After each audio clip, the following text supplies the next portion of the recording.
Hello, everyone, and welcome to tonight's program with Mr. Bruce Davis. I will be talking with him about his new book about the history of the Academy of Motion Picture Arts and Sciences in a moment. But first, I have a couple of announcements. First, I encourage Dearborn Library card holders to enter our Oscar contest.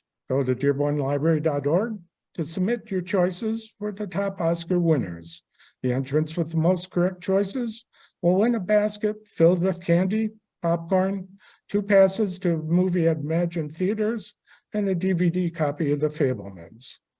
Our next talk will be on Thursday, March 2nd, as part of the Oscar contest at 6:30 p.m. We will be talking with Mr. Michael Schulman about his new book, Oscar Wars, so please be sure to join us then. The format for tonight's talk will be as follows. I'll be talking with Mr. Davis for around 45 minutes or so. Then we'll have a Q&A session with him for 5-10 minutes. That'll be the format. And now for the conversation. It's a great thrill to introduce Mr. Bruce Davis. For 22 years, Mr. Davis worked as the Executive Director of the Academy of Motion Picture Arts and Sciences. We will be talking tonight about his fascinating and funny new book that's from the heart. It's called The Academy and the Award, The Coming of Age of Oscar, and the Academy of Motion Picture Arts and Sciences. So please welcome Mr. Bruce Davis.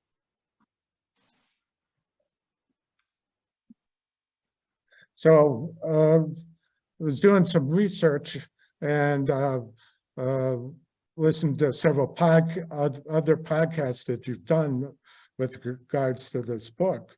And I just was curious if you could share, how did you join the Academy? Well, I didn't join the Academy until I had been working there for several years. There's a distinction between the staff, those of us who help run the place and organize things like the Oscars, but the year-round events in our great library. Those staff people are not normally members of the Academy. The members are the great artists in all the different film-related areas who are invited to membership. Now, as a special exception, in terms of staff people, once I was promoted to the executive director job, the executive directors of the organization, which are now called the CEOs, they've changed the title since I left, but they are traditionally invited to membership. So that's a great privilege. Everybody in the membership makes movies, but there's one administrator who gets to sit in with all those talented people. Oh yeah, that was poor choice of words. I just was like how you were an instructor at Juniata College in Pennsylvania. That's right. How did you end up getting a job at the Academy? Well, it was a kind of a fluke. I had been writing, I was chairman of a theater department at Juniata, and in the process of working with plays and whatnot, I started working a lot of film material into my courses, and then I started writing scripts and lobbing them out to the West Coast. And at some point, somebody said, "Look, if you're serious about this, you need to come out here. You need to be able to take meetings. You need to be able to talk to people who are interested in what you're writing." And I said, "Okay, that might be kind of fun." So my wife and I did sort of make a transcontinental shift, and it really was a fluke. The Academy was looking to set up a new series of seminars where they would take maybe 5 great screenwriters or 5 great art directors or whatever, give them each a Wednesday night in succession, and let them show clips of their movies and talk about what the problems were on this project or that project. And that sounded interesting. And so I heard they were looking for somebody, and I applied thinking this is going to have to be an insider. This is going to be somebody who knows somebody who gets this job. But in fact, they gave it to me. So I very much enjoyed doing the seminars and did that for a number of years and got to meet some of the extraordinary people who make up the membership of the Academy.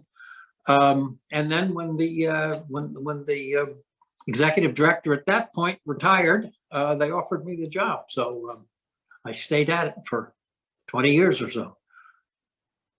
Oh, very, very good. Now I got your book here. I really enjoy it. That's right. Enjoyed it. What prompted you to write the book?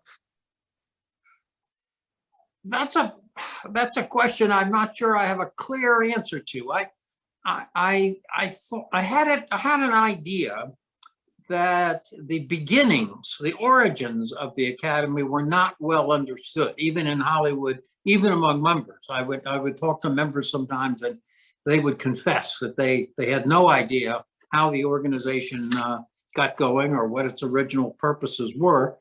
So I thought, well, that's silly. We're well into the history of this organization. Somebody should look around and write a book about how it got going and how it's set up and that sort of thing. And I was maybe a little naive because I thought I was pretty knowledgeable about the Academy. I thought, I'm just the guy to do this. This will be a great retirement project.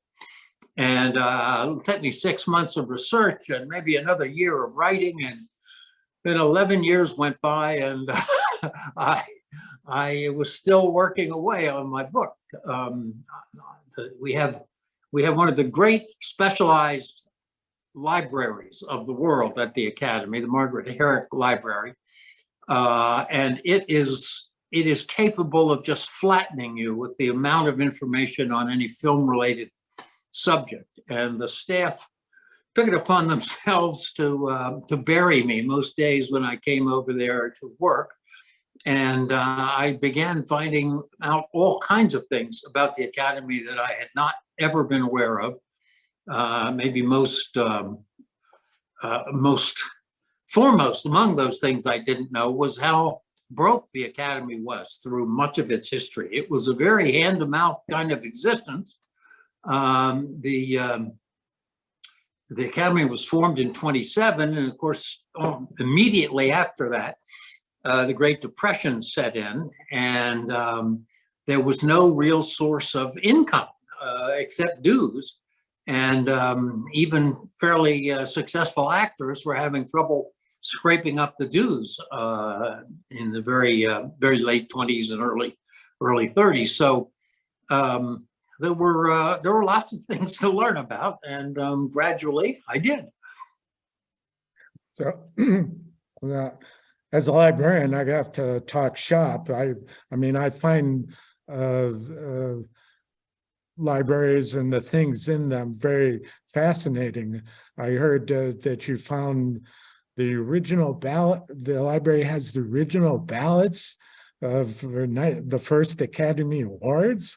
Yes, that was a great surprise. But in the first couple of years, Price Waterhouse was not involved in counting the ballots. Now they take them and put them in some sort of a time capsule. But in the first few years, once the ballots had been counted, somebody just threw them in a box. And all those years later, when I started looking around, they gave me that box, and there they were.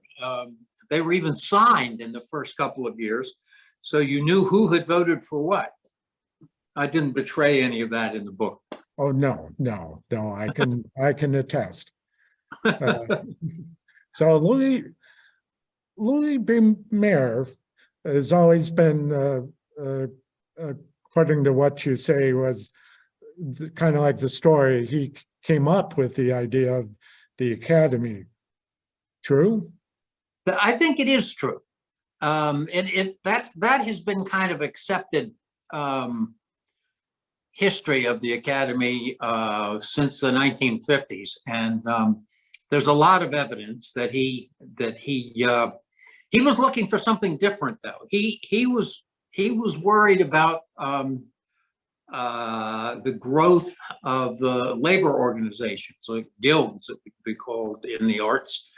And he did not want the film industry to be to have this new difficulty in getting movies made. So he said, we'll all get together and we'll talk out our problems, and it won't be a problem anymore. Well, of course it was.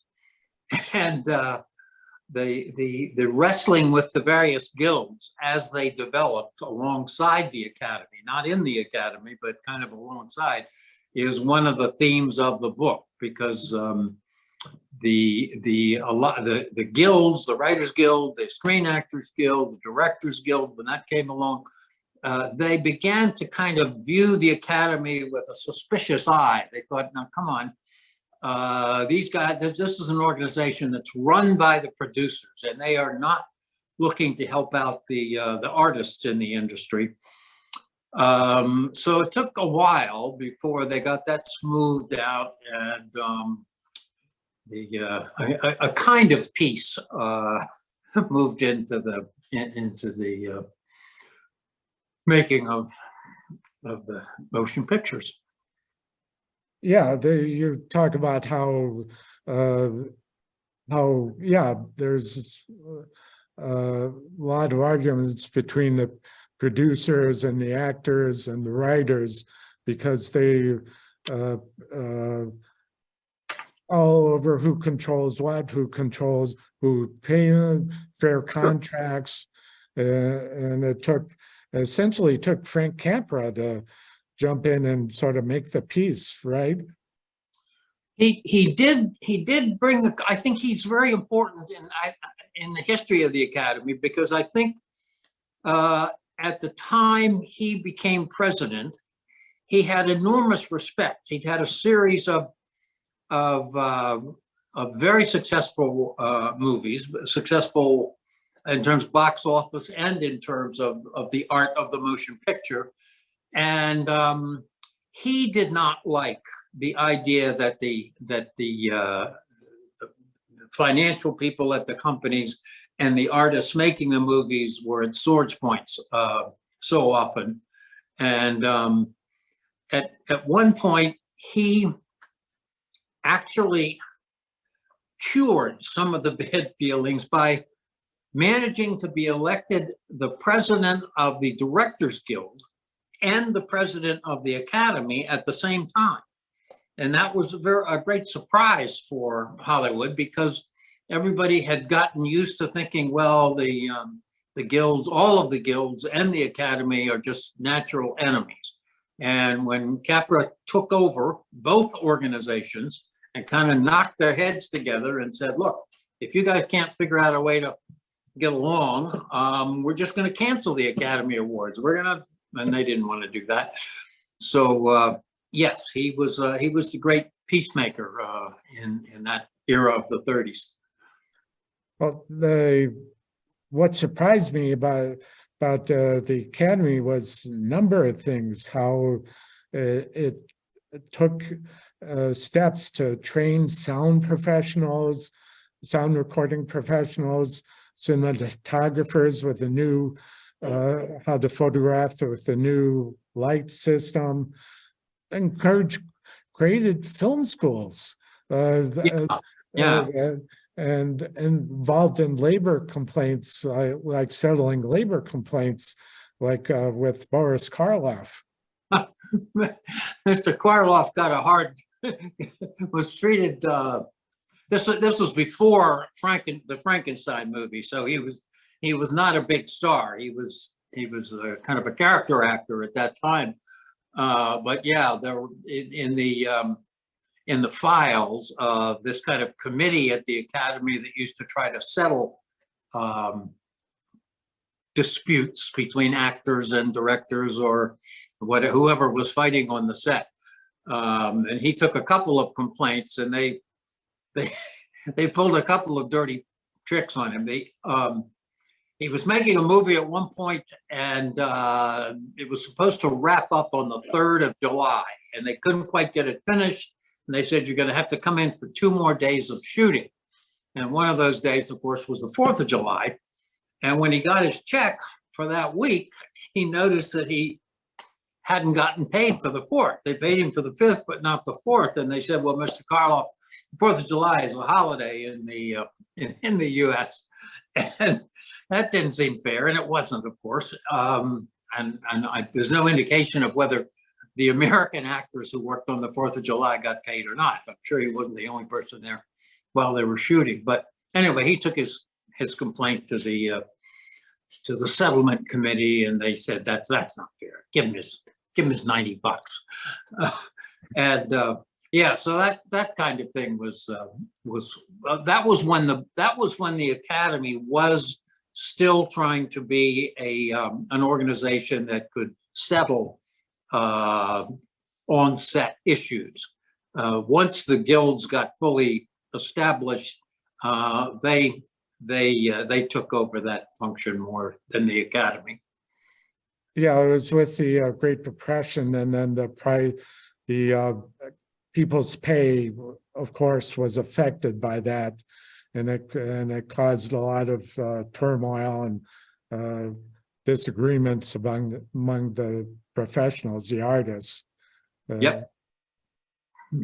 So, but film was always battling with getting respect and censorship issues, like you point out in a Supreme Court ruling in 1916, how film wasn't it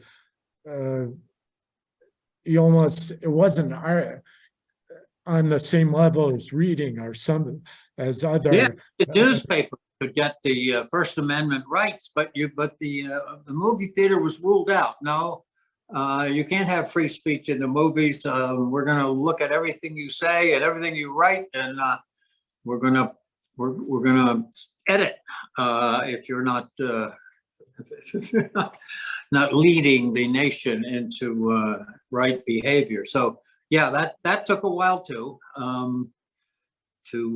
kind of get the ability to proceed to make movies without somebody asking for cuts here and cuts there and whatnot. But for a long time, in the 30s and even well into the 40s and into the 50s, of course, there were lots of organizations, mostly the Motion Picture Association of America, that was responsible for making sure the movies didn't get too out of line. Oh, two things, like you talk about the Hays Code or the production code, and I remember the anecdote you told how there are different in Pennsylvania. There are different cities have different standards for what's dirty or not, or not, disapproval or not. So yeah. often the films were so cut apart, they didn't make any sense. That was a particular problem actually before the Academy came into existence in the late teens. They were beginning to talk about having state boards of censorship, and Pennsylvania was the first state to set one up. And you'd think, okay, well, that's not that bad. We'll take it to the board and we'll see what they object to, and we'll make a couple of cuts, and then we can play it all over Pennsylvania.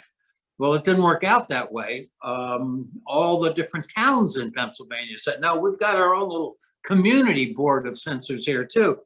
So every week there would be the committee in each town that would come to a lunch meeting in the theater and see the film that was going to be shown that week.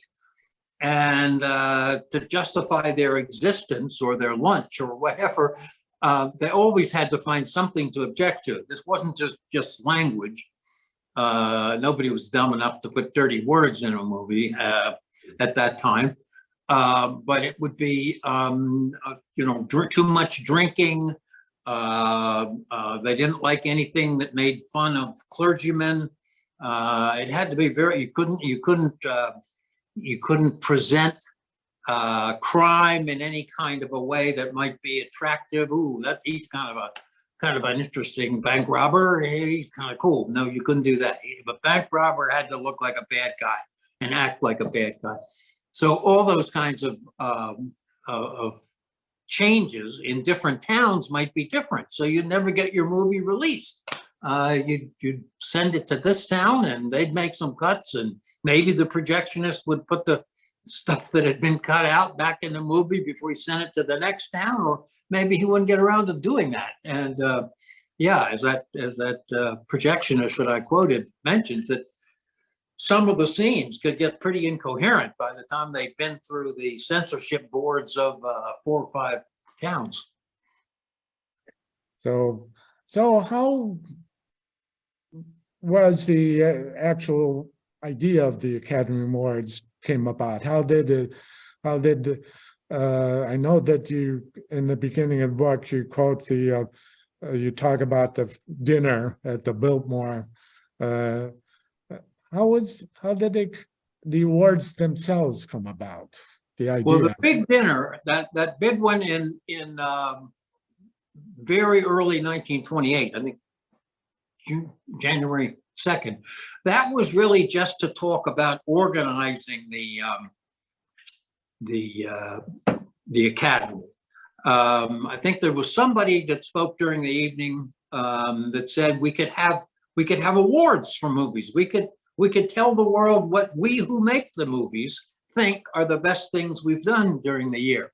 But they didn't get around to it. It seemed like a good idea to people who heard about it, but nobody wanted to sit down in a room and figure out how to do it. How would we decide which pictures qualify? What would we be giving awards for? Do you give them just to the actors? Do you give them to some of the technical people? How does it work? So it took a couple of years before they got around really to defining Academy Awards. And like anything, it takes a bunch of smart people sitting in a room, trying some things out. They would make changes from year to year. Sometimes they would let them work. Like the first year, they announced the winners about a month ahead of giving the awards to the winners. So on the night of the show, everybody knew who was going to win every award because they'd already seen it in the paper a month earlier. So some smart person with a gift for showbiz say, hey, it would be more interesting for everybody if we didn't say who won until the night of the dinner. Oh yeah, okay, let's try that. So they did that, and that was such a hit that they never went back to announcing them ahead of time again. So yeah, it took a while. And of course, they had to decide what the prize would be.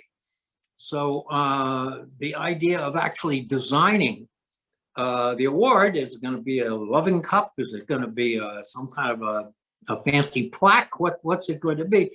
They put it in the hands of one of the most famous art directors in the business, Cedric Gibbons, who was with MGM, and he helped design the look of MGM movies for many, many years.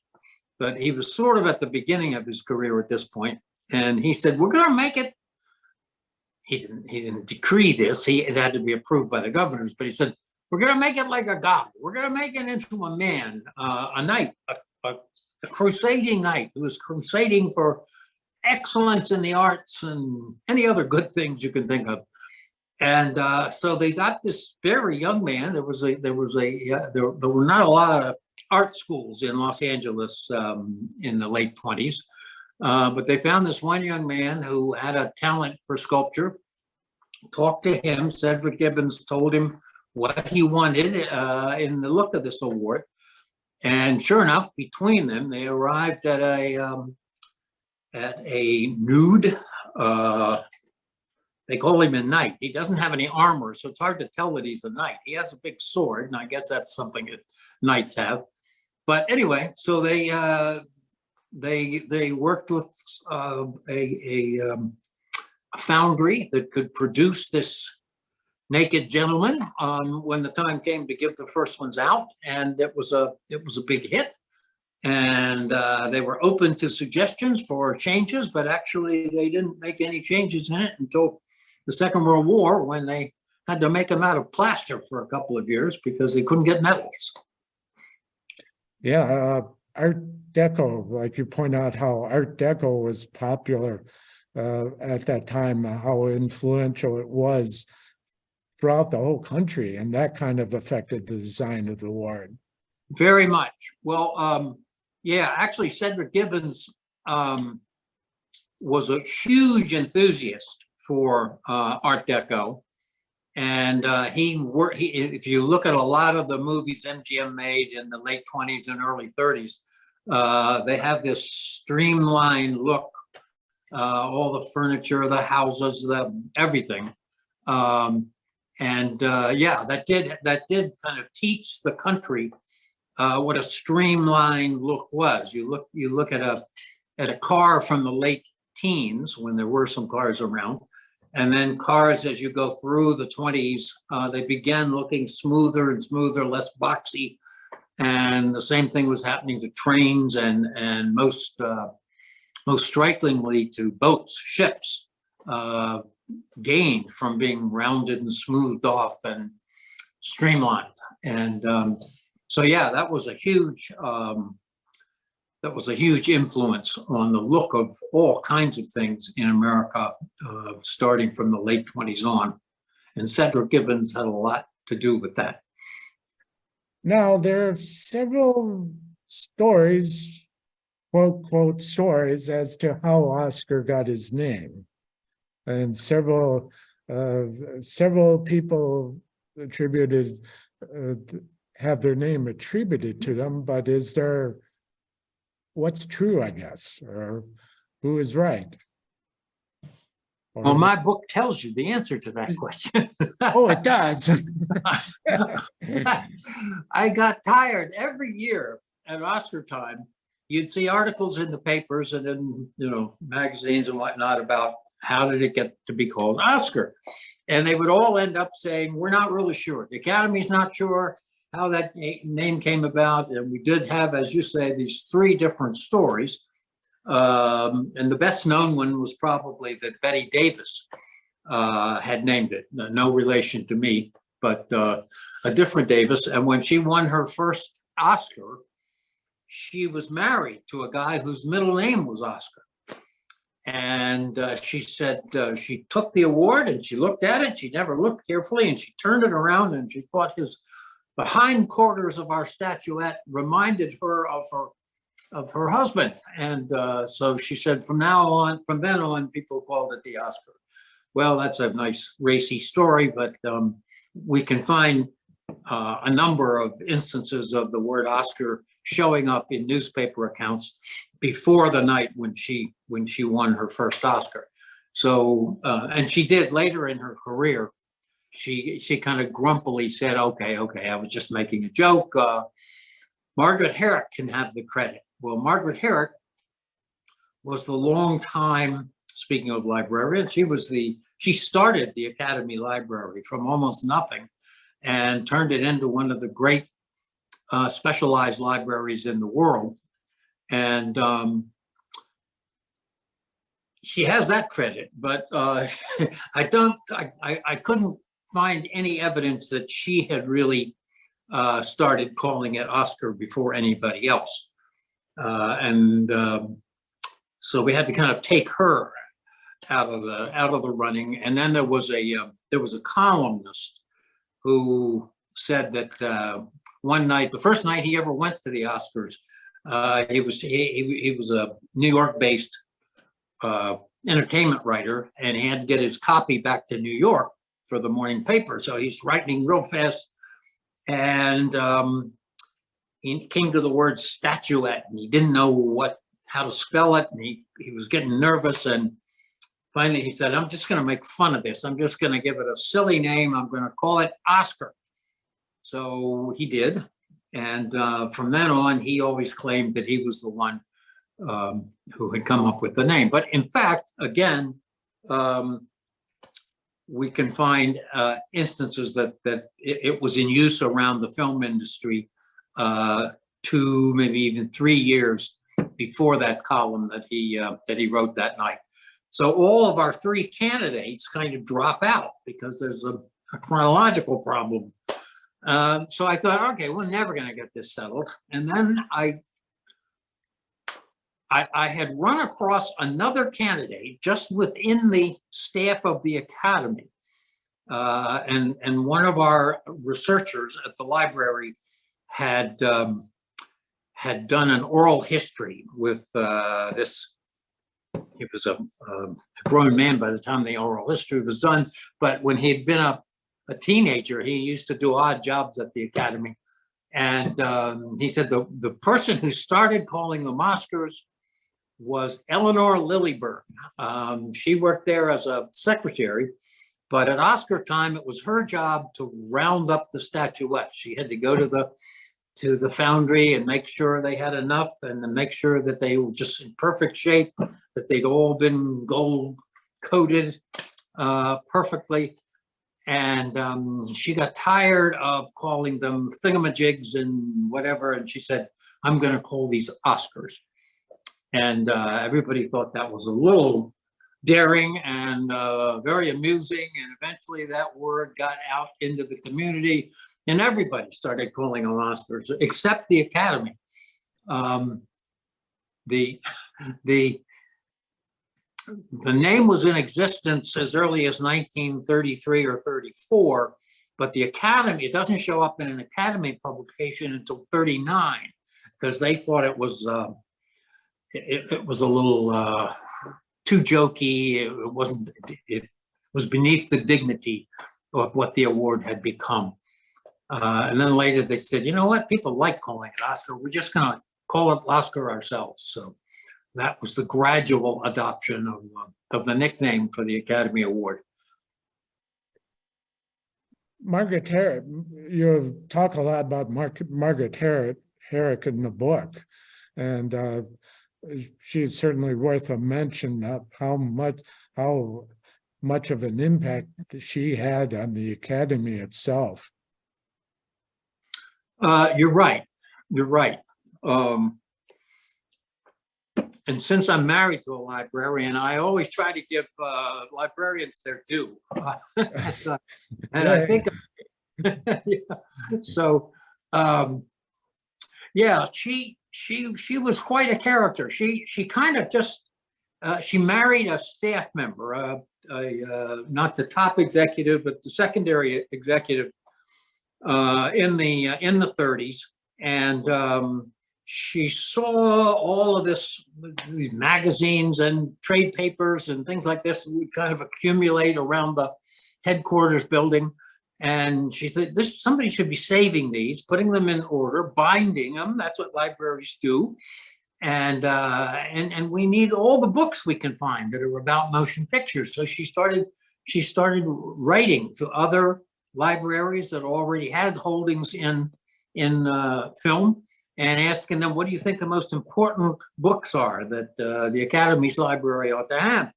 And then she began, getting subscriptions to periodicals from all over the world about movies.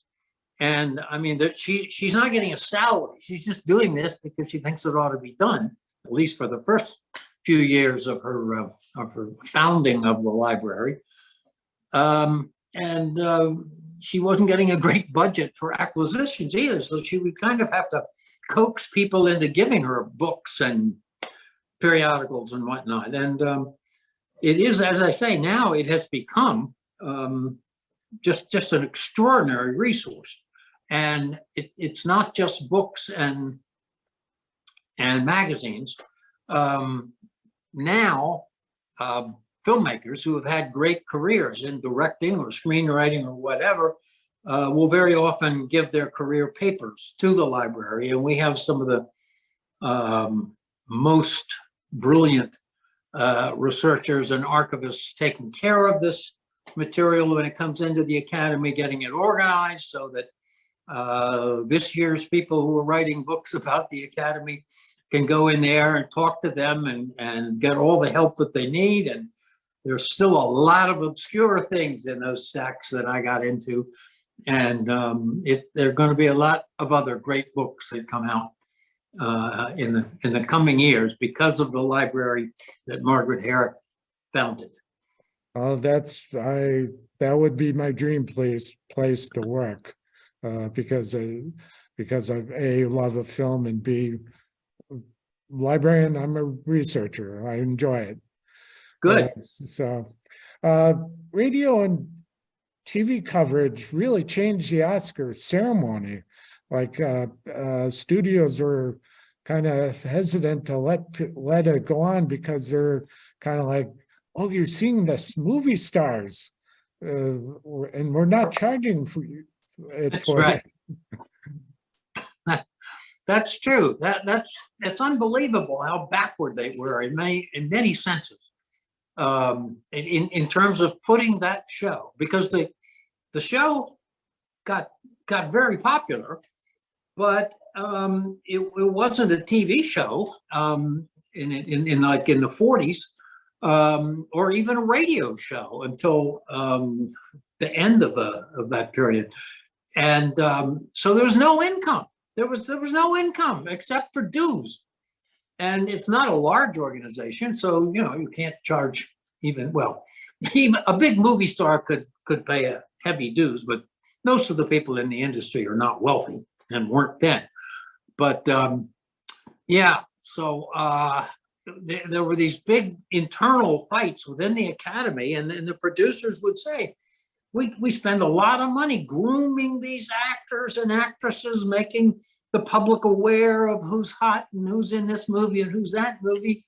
And that's where we make our money. People come to see our movies and they pay at the box office. If you start putting our actresses on the television and giving them away for free, what's magic about it? That may not have been wrong, incidentally, but it did lead to problems. And so it took into, it was 1953 before the Academy Awards finally got onto television. And it was an enormous hit, as you can imagine, because there just wasn't anything like that at that time. And so finally, the Academy could stop having to go to the producers and beg for enough money to do a dinner for the ceremony. And they had a source of income themselves. And it became, over time, quite a healthy source of income, which many other nonprofit organizations have reason to envy. So I don't know what else to say about that. It was a real change in the existence of the Academy, in that on the other days of the year when it wasn't Oscar night, they could do other projects and expand that great library and do seminars and all kinds of things. So they needed that income, and it finally set them free of the domination of the big film companies that would not fund anything. Yeah, now, getting troubles again. So we'll see. We'll see how the next 10 or 20 years go. But well, yeah, because it's there aren't too many places where a lot of, kind of like the Super Bowl, where a lot of people watch TV that demand that kind of audience, and the Academy, just, you kind of time and time again throughout the book show how the funding from the show really makes a great impact on the whole running of the place. Yeah, there were two different periods in the 30s where the Academy almost closed up shop. At one point, they fired the entire staff except for one guy who was pretty clearly there to turn out the lights. And they thought, well, that's it. The producers won't fund this, and we can't afford to do it ourselves. So we'll just have to kind of let this go. But people have, by that time, they'd fallen in love with the Academy Awards. And all around town, people were saying, no, we're not going to let this die. This is a great thing. People, not just people out there in the radio and TV audience, but people all over. Well, there's no TV yet. At this time in the 30s, there's no TV. But anyway, they gradually kind of got up off the mat and did a very successful show. Little by little, they began to have a budget where they could control things themselves. Yeah, and let's see. I mean, the Academy used to have the Marquee Theater as a place of their own, and their shows funded the mortgage on that throughout the year, and it moved to Beverly Hills. And I love it. Just stuck out to me like we've talked about the Herrick Library. It's now in what used to be the water pumping station for Beverly Hills. Yes. I found that building. Yeah, they've been looking for a building that was large enough. You mentioned the Marquee Theater, which was an old movie theater that they kind of did some refurbishing and bringing up to standards of sound and image quality. But then they wanted they needed a bigger headquarters, and so they achieved that. But by then, and the library originally was in the headquarters building, but libraries will do this to you. I say this as an administrator of a library. Librarians never want to throw anything away. So you need more and more space, and more space. Books keep coming in, papers keep coming in, everything. So we got kind of desperate about that and went looking around, and the head librarian at the time and I were going all over LA looking for a building that we might adapt into a library. And the only things we were finding that we could conceive of affording were way out, a long way away from the headquarters building. And we thought that would be inconvenient for people, staff and people working in the library. So as it happened at that time, my morning commute to the Academy took me back by this old building. It was old for Los Angeles. It was built in 1927, the same year that the Academy was formed. But it had been a water pumping station. They pumped water there and purified it, and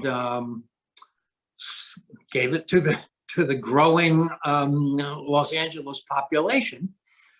And that was something you had to do in those days if you wanted to stay an independent town. This was in Beverly Hills. Beverly Hills was not part of Los Angeles. It was its own little kind of island within Los Angeles. But if you wanted water, the water that Mr. Mulholland had brought all the way down from Central California in a great canal system, if you wanted to tap into that, you had to surrender your independence and become just a neighborhood in Los Angeles. And Beverly Hills decided, no, somehow we can get our own water. And they're on a street called La Cienega, which actually means the swamp. So there was an indication there that maybe there was water around there somewhere if you dug down.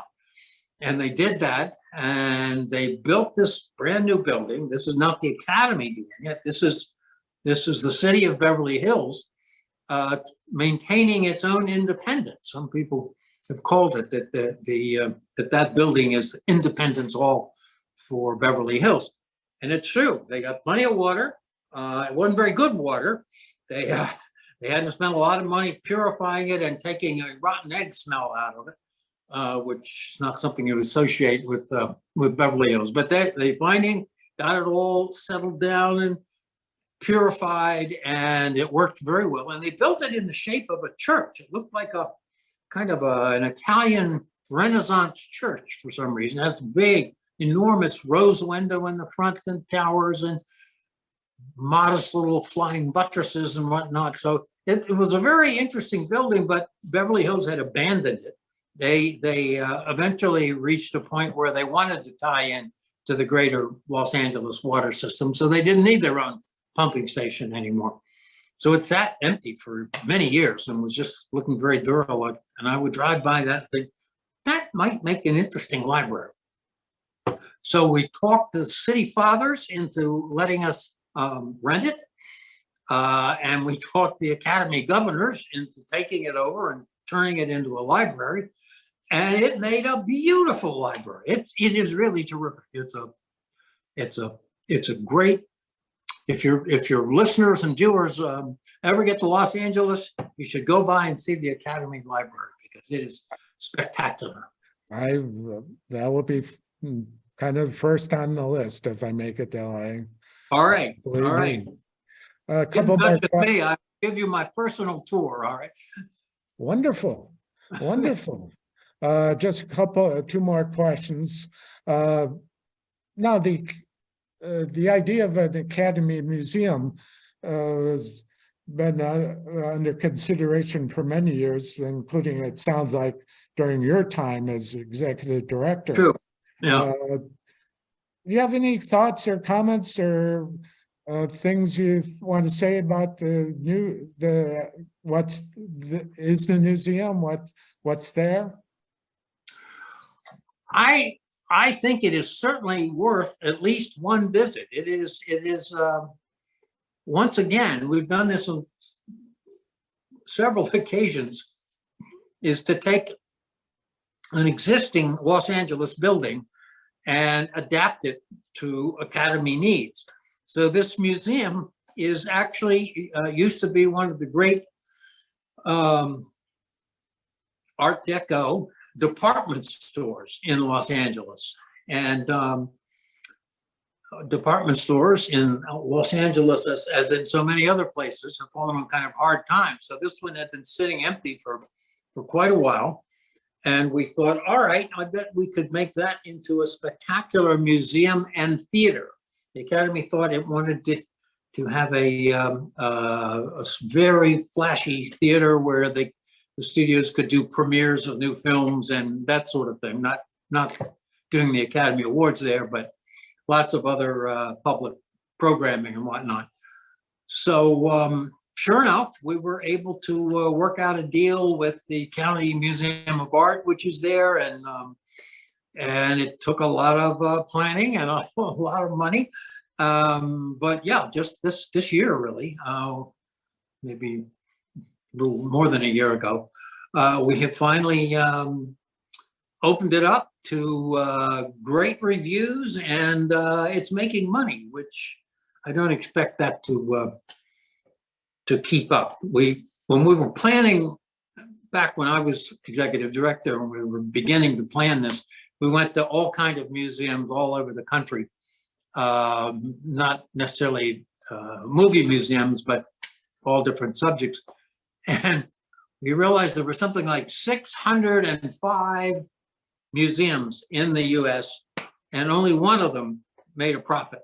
So if you're going to open a museum, you have to go into it knowing that it's a public service. It's not going to be a profit generator.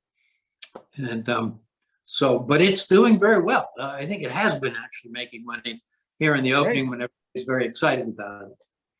Great. And then finally, what do you think the challenges are for the Academy in the future? Well, we're seeing something that has surprised us over the last few years. The last 4 years, there has been a kind of stepping down of the audience size. We used to be able to count on 40 million people watching the show, and sponsors, TV sponsors, love that. And so they would pay us enormous amounts of money to be associated with the show, and it made financial worries a lot smaller. But then we hit a point where suddenly the audience size started dropping down, and the sponsors aren't as, I mean, it's still a good substantial audience, but it's nothing like the top 4 or 5 pro football games each year. They attract a bigger audience. And we just had a Super Bowl where, what were they getting a minute? 110 million or something. Yeah, more than that, I think. Anyway, yeah. So we have to make the experience of watching the Oscars more of a kind of annual thrill, like it used to be. And I think part of the problem at this point is that the Academy has begun making, I mean, they're doing what they're supposed to be doing. They're picking the best achievements that they as artists have achieved during the year. But sometimes those movies are kind of difficult or kind of hard to understand. And Art house or independent. Yeah. And so there was a time back in the 60s and the 70s where the Academy's best picture of the year would also be first or second in terms of box office. And more people wanted to see that. Now we, the Academy, are nominating a lot of pictures that the public just doesn't know about. They're not excited about them. They might like them if they tried them, but in some mid-sized cities, they don't even play because what people want to see are explosion movies, and explosion movies do pretty well in some of the technical categories at the Academy Awards, but they tend not to get nominated for the acting awards and Best Picture. So I don't know whether you don't want to start pandering to public taste. You want people to genuinely vote for what they think is the best work, but you hope to see a period where some of the best work is also some of the best patronized work. Sure. Well, thank you, Bruce. And now we're going to ask for questions for the couple of people here in the audience and the people online. Hi, sir. I would say with COVID, in the last 4 years, there hasn't been a lot of great movies come out. In the old days, it'd be like 10 to 15 great movies to kind of check from, and now it's 4 to 6. And I just seen the example you just used there with movies that people don't see. I just went and made a personal attempt and went to see that talent, the Banshees of so-and-so in Ireland, that movie. Right. I mean, that was a movie that was hard to watch. It really was. It was hard to watch that movie, and you wonder how did that get elected to be one of the movies for the Oscars. So to me, I agree with what you're saying. Some of the movies that you guys are picking out are movies people don't see, but I can understand that you're losing money and losing people watching the Oscars in the last 4 years when you add that all up.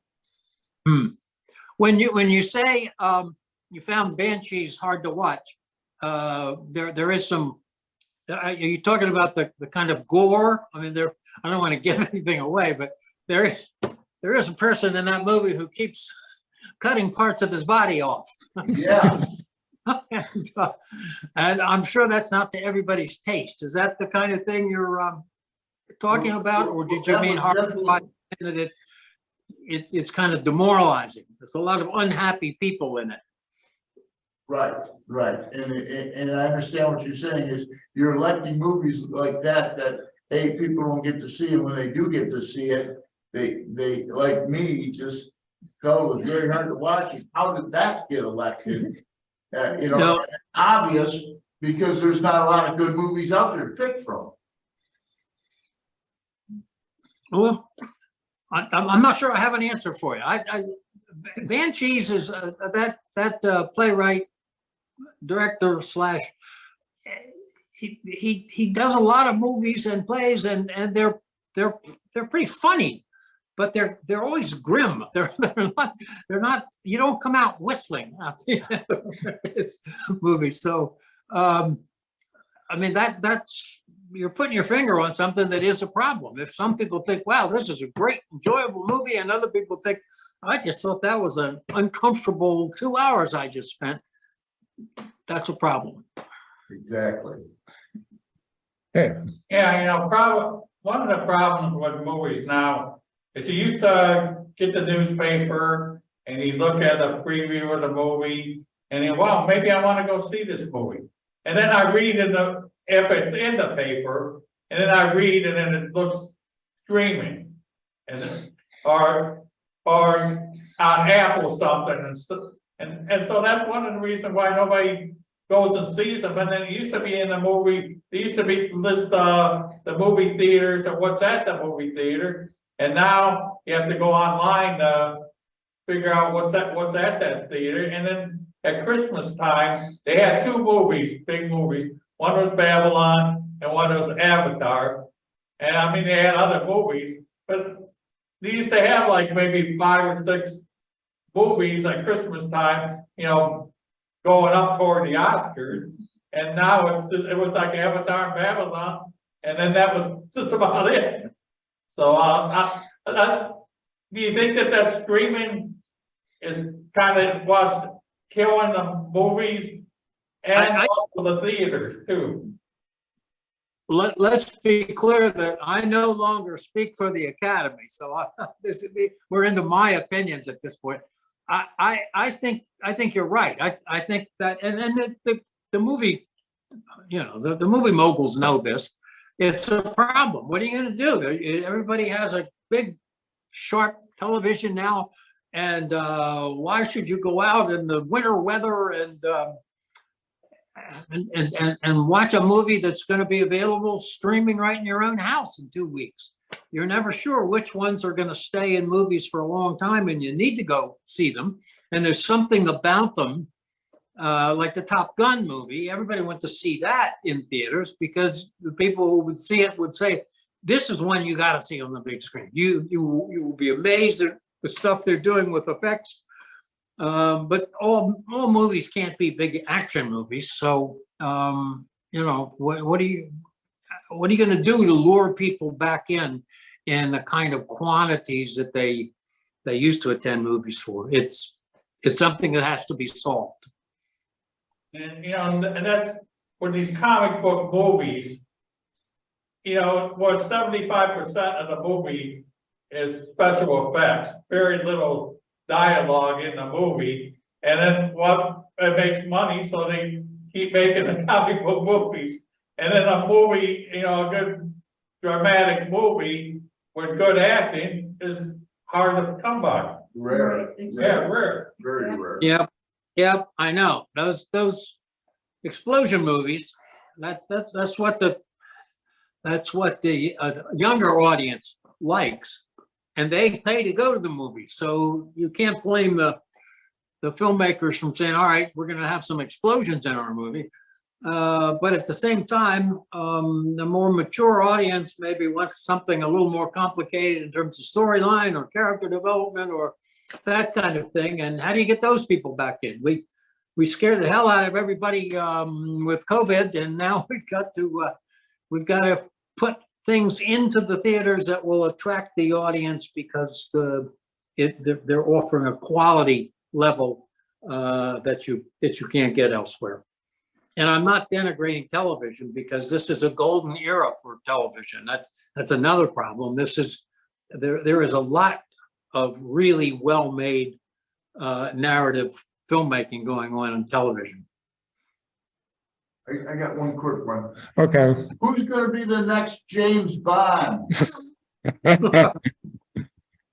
Well, I'm going to call them and tell them who to pick in a little. No, I'm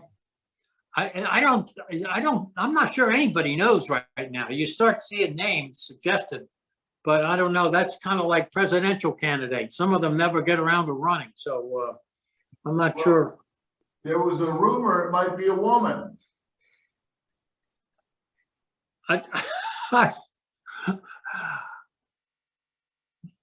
Jamie Bond. Yeah, I don't know. Now that you say it, I have heard that too. but I think it's just guys sitting around spitballing and thinking, what could we do?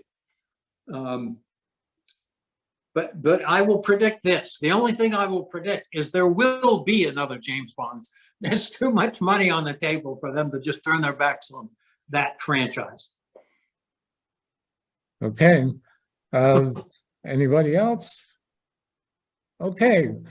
Well, you have one more? Yeah, there's a comment, I saw that Babylon movie, and one of the first 5 minutes of it, and I'm gonna discuss the first 5 minutes. But what I did like was it kind of showed the beginning of Hollywood and how Hollywood movies were made.